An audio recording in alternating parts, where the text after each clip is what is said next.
Hi, welcome to the Your Body and You show. Tonight we have a special guest, author Julie Holland, who wrote the book Ecstasy, The Complete Guide. Oh wait, here she is right now. Oh, hello. So, Julie Holland, please, tell us about your book. Well, my book, Ecstasy, The Complete Project, is a book about the comprehensive look at MDMA, also known as ecstasy.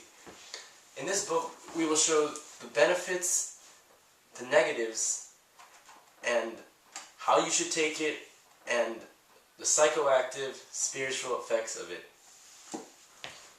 So, Julie Holland, please, why should people buy your book? Well, it's to inform many parents these days. There are many misconceptions about MDMA. Firstly, it is not a safe drug. People think, oh, it's the same category as Advil. No, it isn't. I think if the more people bought this book, there would be less ecstasy-related deaths, and the use should just, if the government finds out the risks about MDMA, then more and more people would be educated, and they would know the safety benefits and know why not to do it. So, Julie Holland, please, why should people buy your book? Well, Ecstasy, The Complete Guide, it teaches you, if more and more parents bought this book right here, basically it has everything you need to know about it. The more and more people that are educated about the use of MDMA and the use of other drugs as like LSD or cocaine or anything, the more and more people would know that they aren't safe. People die from these every day. If everyone in America were to buy this, I feel like the death rate for drugs would go down dramatically. Interesting. So, what's something that people should know about your book? Well, firstly, the physical book itself.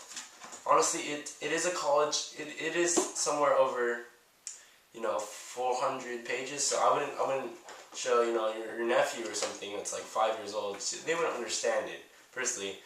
But if you're a curious parent and actually care about the safety of your kids, I highly recommend it, because you never know. Your kids could, kids these days are like crazy.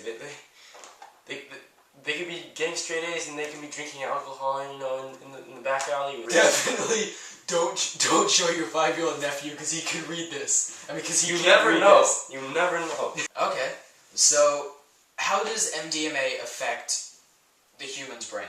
Many test subjects I've worked on have had a disordered sense of time, meaning that when they are on the drug itself, it could be 5 o'clock, and they'll think that it's 6 when it's only been 5 minutes. For example, this video right here shows the distortion of times among my patients.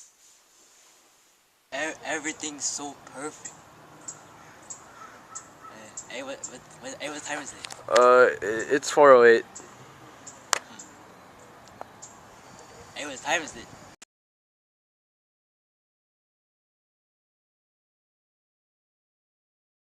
Interesting. So, Julie, what inspired you to write this book? Honestly, it was the strike of drug usage in 1980s when I was about 27. There was a lot. Noticing the club scene was hip, and there was a lot of MDMA related deaths. I feel like we had to educate our youth itself before it become like, you never know when it will become the 1980s again. They had many, I had fun and parties, and at that age you do that stuff, but in the long run, ecstasy, just don't do it. It's not worth it. It won't do you any good in life. It is fun at the time, and as kids are, they will, some kids that are listening to this will do it, but if you're going to do it, read this book first, because you really should buy this book. I'd buy the book. I'd buy the book. Yeah. Just know. It's a good You'll know all the difference between the kind of pills and everything, and you'll be fine. Yeah. Different colors. Really. It's Yeah. So I think that's all the time we have. Really? Yeah. Thank you, Miss Han. Oh, thank you for having me. Alright. So, next up, midgets and cocaine. Do they go well together? Will they get feisty? Stay tuned. Stay tuned.